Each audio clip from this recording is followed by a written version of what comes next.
And the first thing that I say is forget the charger. Everything around the charger confuses the customer. And what we are here to do is to remove that complex scenario of worrying about the energy. And we have designed an end-to-end solution that holds the fleet manager and the stakeholders' hand from the beginning of the journey to the end of the journey. We guarantee that the process works, that the chargers work, that the vehicles are ready to do their mission.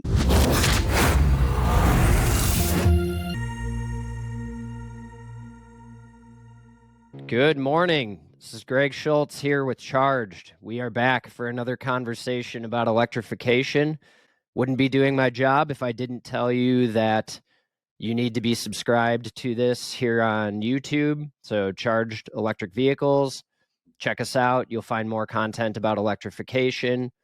And also you can check out our website, chargedevs.com, where you can subscribe to our magazine, newsletter, stay up to date on everything that's going on in electrification of any kind of equipment.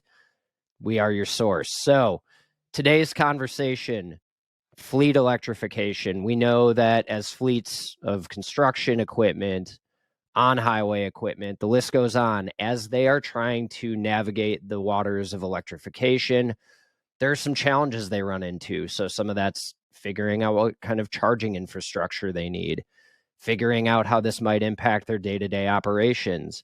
There's a lot to consider. So to help in that journey, we have some experts here who specialize in exactly that kind of thing. So today I'm joined by Chris Reed and Jason Hanna from Siemens. So gentlemen, if you would, tell us how Siemens is helping out in this space and tell us what your roles are in the organization. Good morning, everybody. Well, actually, it's good afternoon for me because I'm based in London. So it's 4 p.m. our time.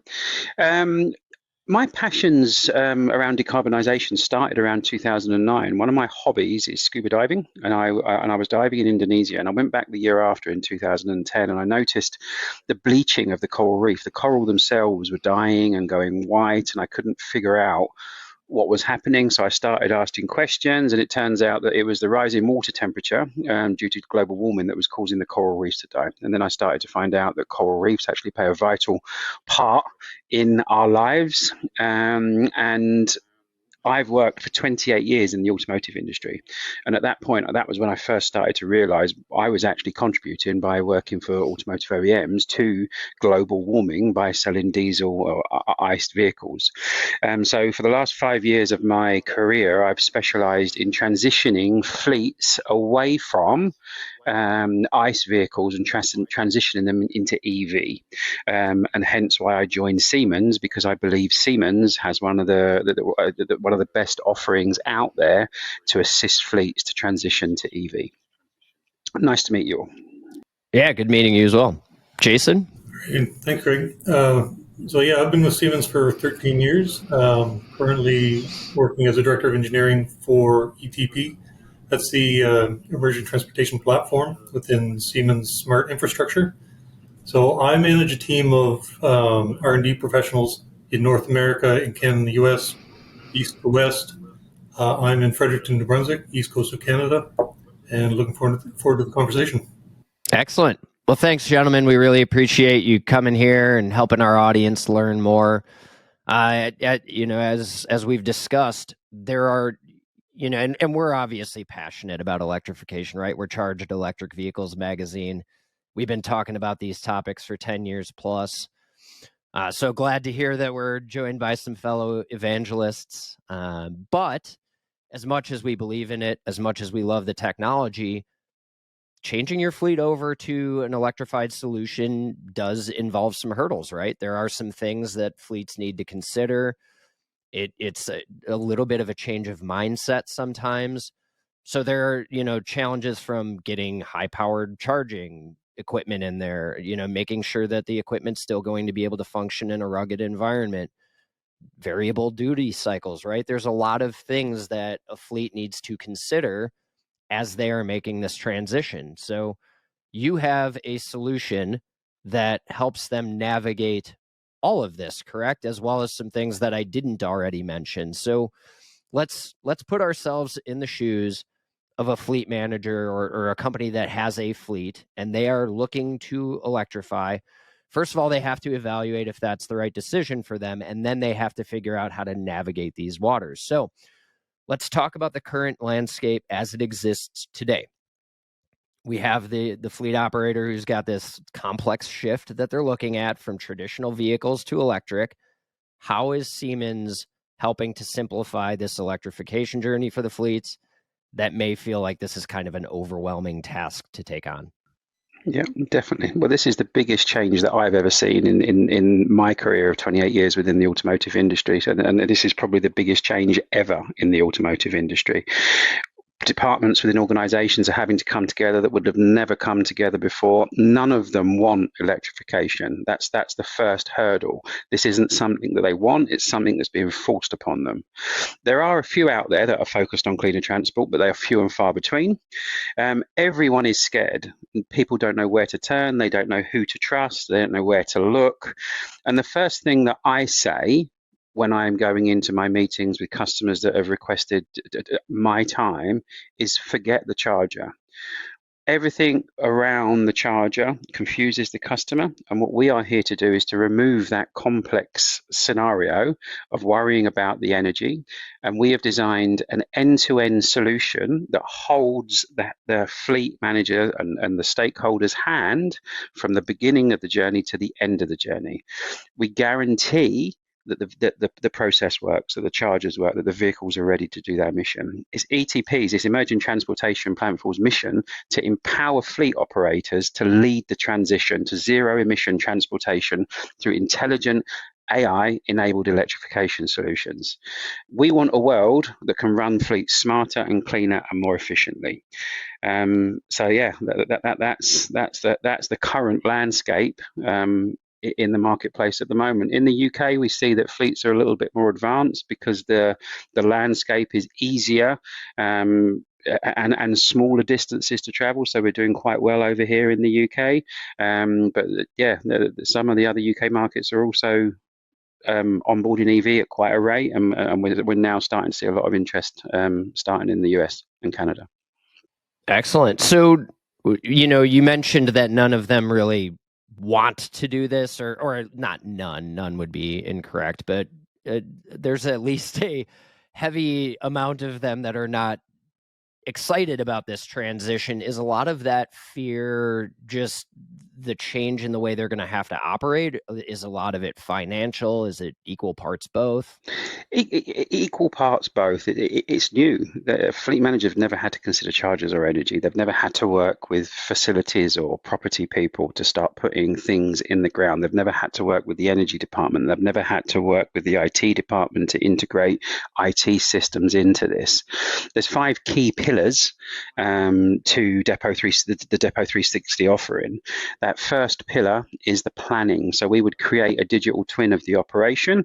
We would map out what is needed for that operation to transition from an ICE operation to an EV operation. Now, not every mission is possible, but right now there is a lot of missions out there that is possible to switch to EV quite easily.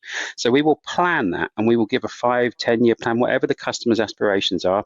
We will give them a plan as to what it would look like and what it will cost over X period of time for them to transition their EV fleet. On top of that, we will finance it. Sometimes there's huge, scary CapEx risks, and we will remove that CapEx risk by Siemens Financial Services, which is our own internal bank, and we will make it into a predictable OpEx model for the customer to make it a little bit more palatable. On top of that, we design and deploy what is needed. So we will design sites and depots, and we will deploy the hardware and the infrastructure. And then on top of that, we have Depot360 AI, which optimizes the fleet operation and the energy usage. And this is where we guarantee charger uptime and vehicle readiness, and we charge those vehicles at the cheapest possible rate. So those 5 pillars are what helps the customer transition. Yeah, absolutely. I mean, and you said it, CapEx is a huge concern for a lot of these folks, right? Because, we do here at Charged, we do this a lot where we're talking about how cool the tech is. We're we're big believers in it. We love it.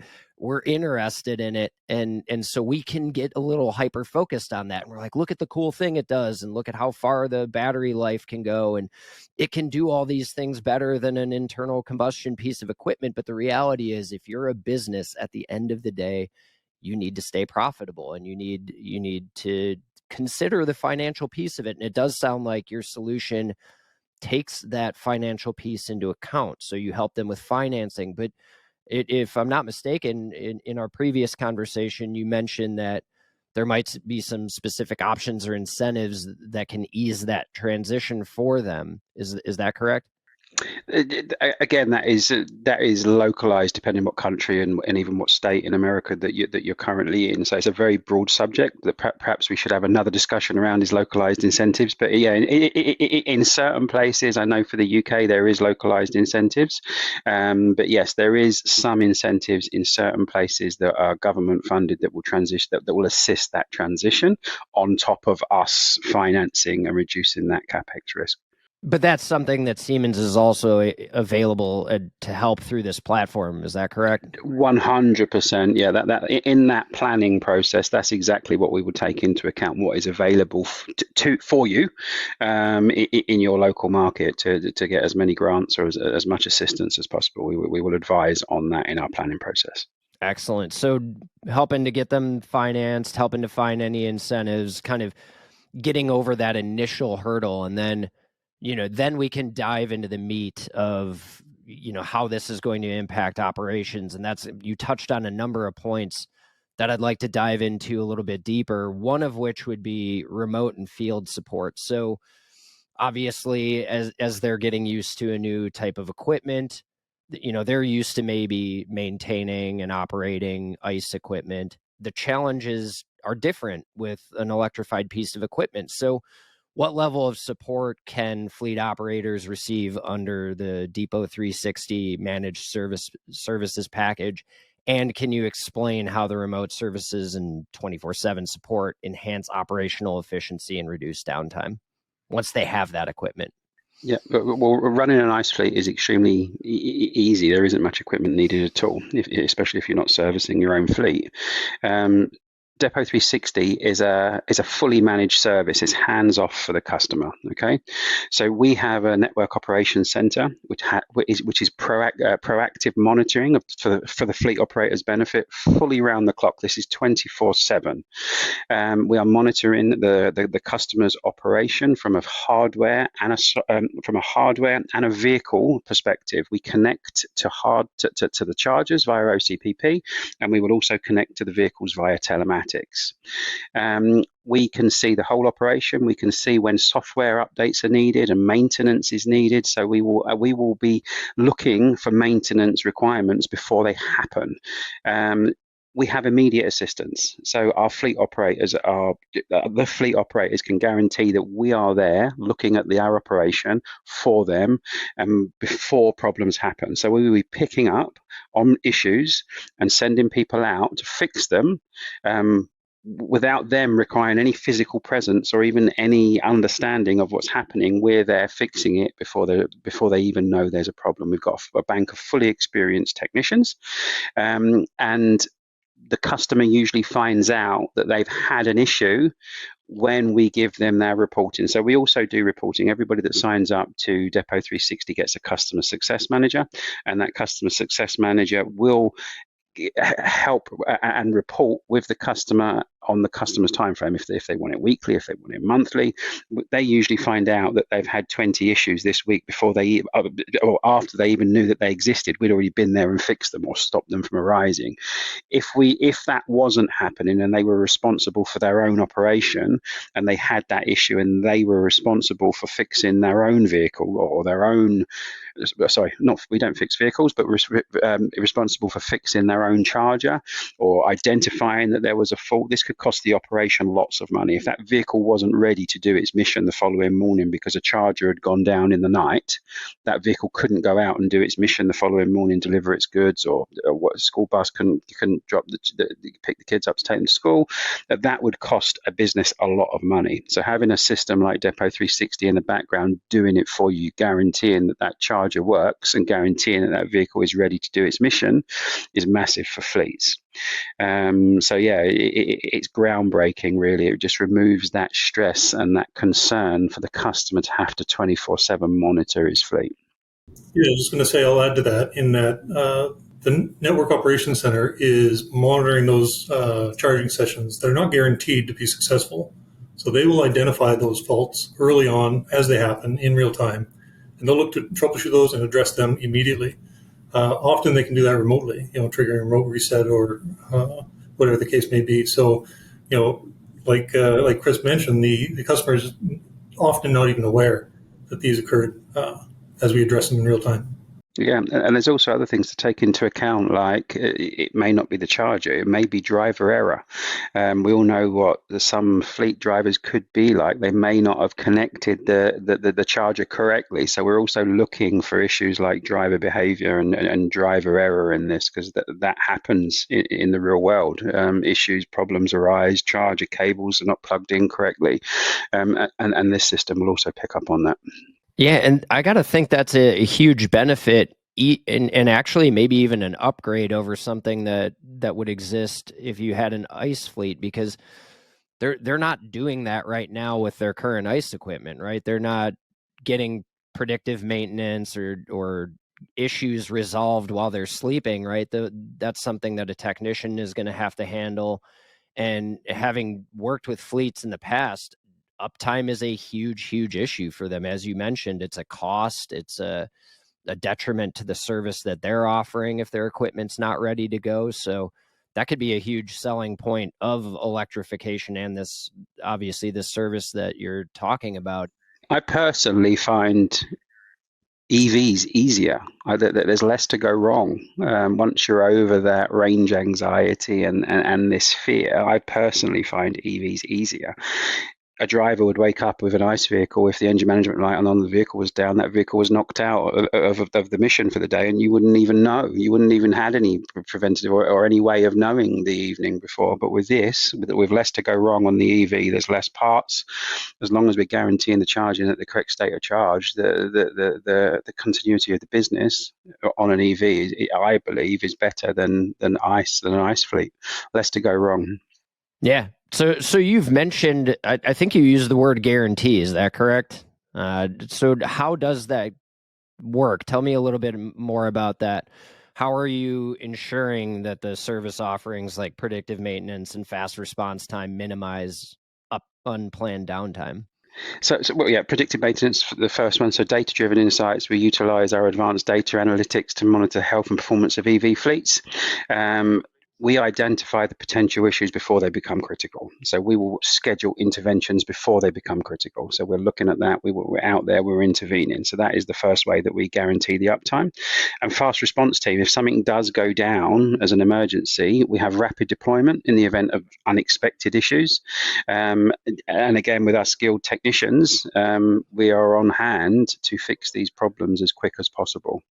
That's how we guarantee the uptime of the charging infrastructure. Excellent. So, okay, let's take a slightly different view now. We've got a customer who likes this idea. You've worked with them to determine financially it makes sense for them. We've talked them through how the predictive maintenance is going to keep their equipment up and running. Now let's talk scalability, right? That's going to be a key concern. So as their operations grow, we've realized the efficiency gains from having equipment downtime minimized. Your service is helping their business boom.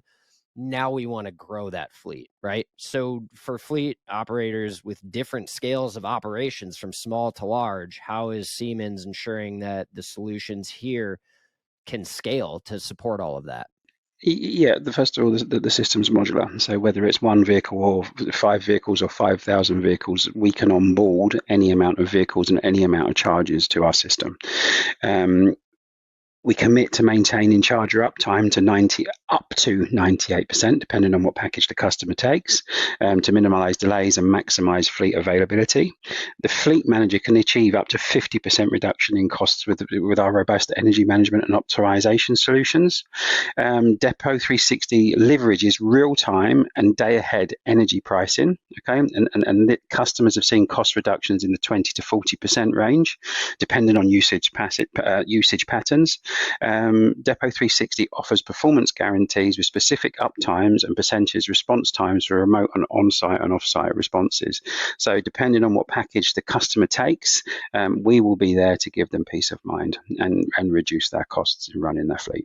Yeah, and just, if I'm a business owner and I'm hearing all of that, just the predictability and the knowledge of, what your costs are going to be, what your uptime is going to be, it makes it so much easier to plan your business, in my opinion. Does that seem fair to say? This is all about business planning. Yeah, that planning stage of takes into energy costs. We look at current fuel costs and what energy costs will be. It will give the business total visibility of what the costs will be over a certain period of time. And with this, we can predict the cost saving that we'll be saving the customer, so they are fully prepared for their transition. And on top of that, with the finance, just switching it from CapEx to OpEx, they have full transparency of their costs to transition their ICE fleet. Excellent. So speaking about the costs of operating the fleet, Depot360 has got an AI platform, correct? And that it seems to me that can play a pivotal role in optimizing the fleet operations. Can you give us a little bit more detail on how that can help reduce operational costs and improve fleet efficiency for anybody that's looking to transition to an EV fleet? I think this is one that I'll let Jason answer, seeing as he's the tech guy. Yeah, absolutely. So Depot360 AI is the software component of the overall Depot360 offering. So we're extracting data from a variety of sources, integration with asset management. I think Chris mentioned we're capturing OCPP data, obviously telematics as well. We have tariff integration. We have vehicle schedule details coming to us. So we have all of this information available. And the next step is that we have a suite of AI-enabled algorithms that will take that data, learn from it, predict based off it, and then adapt from those predictions moving forward, with the intent of providing the fleet operators with the data they need to satisfy their daily operations. So a good example of that is energy management. We just discussed a little bit of some of the energy savings that can be had from energy management. And that's all driven by the data analytics that's going on in the background of Depot360 AI. That's got to be huge, because I could imagine trying to keep up with the trends, especially now in the ever-changing climate, could be more than one full-time job. So I'm sure that's very appealing to people trying to manage a fleet right now. And that's exactly what a managed service removes. It removes that requirement to have that internal resource looking at this 24/7. That's exactly what the service we provide. Yeah, that's huge. I mean, especially I've been looking at my energy bills, and it's hard to keep up sometimes. So we've touched on it a couple of times here about how this platform helps with energy cost management, and obviously when you're operating a fleet of equipment and vehicles, energy costs is going to be a big factor that you need to consider. So how does the Siemens Energy Management System, particularly, if I could speak, the smart charging features that you've mentioned a couple of times, how do those help to get to that 50% reduction that I think you've mentioned in electricity bills? Right. So as I mentioned, we're capturing all this information from a variety of sources. We know the state of charge of the vehicle when it arrives at the depot. We know when that vehicle has to depart, what state of charge it requires when it departs. We know the cost of the energy over the evening, for example.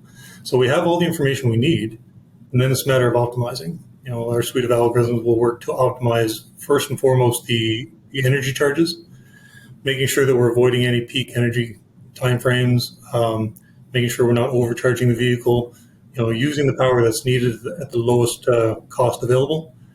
But that's only for a single vehicle, right? I mean, we want to look at it from a depot-wide perspective. So looking to flatten the power curve over the duration of the maximum charging times. Most fleets would return in the evening, have to be powered up for the next morning. So we want to make sure that we're flattening that curve, limiting demand charges as well. And this is all driver agnostic.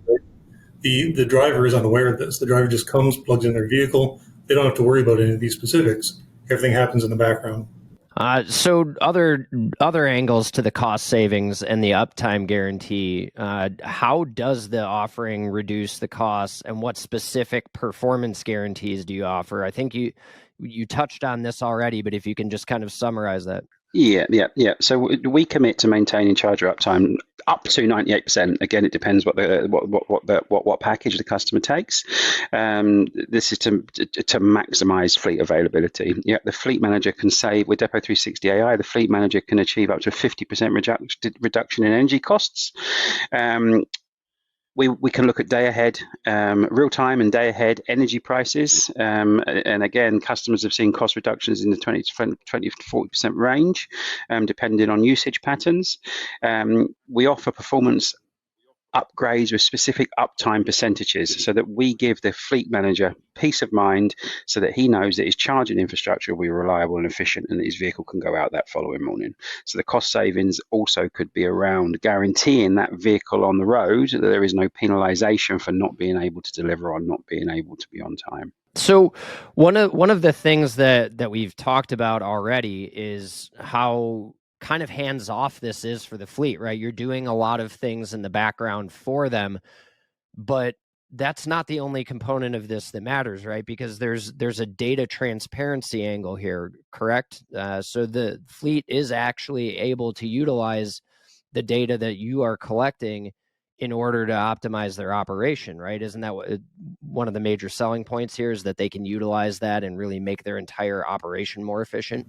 Yeah. So absolutely, right? I mean, I guess historically, a fleet operator wouldn't have much visibility into what's happening behind the scenes for the electrified portion of their fleet.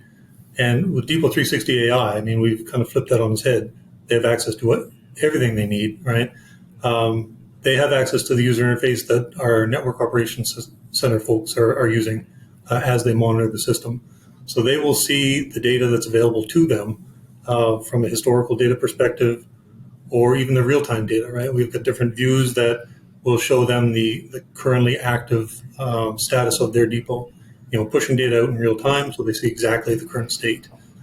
But again, the secret sauce is really the algorithms behind that is driving the vehicle schedules, or the route optimization, or the predictive maintenance recommendations, things like that, right? So the algorithms that are using that data.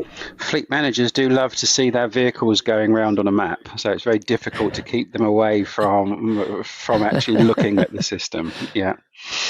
But it can help with other things too, right? Like load optimization and all things that will help them in the adjustment. That it makes the operation more efficient. It makes them get the most out of their vehicles and their routes. Correct? Is that all fair to say? Absolutely, that's the goal, right? We want to optimize every aspect of their operations so that they can focus on their core business and not have to worry about the aspects that we can take care of on their behalf. That's excellent.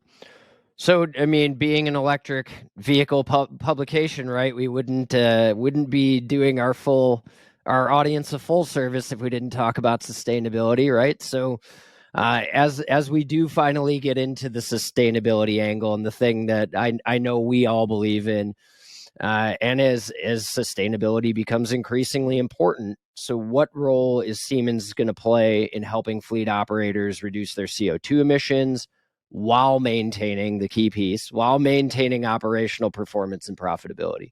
Yeah. So that's a great question. I mean, one of Siemens' core values is sustainability, and Siemens' mission itself is around tackling global challenges through digitalization, electrification, and automation. And Depot360 and Depot360 AI fall perfectly into that into that frame of reference, right? We're essentially focused on supporting fleets and transitioning to electric vehicles, which in and of itself is going to reduce CO2 emissions.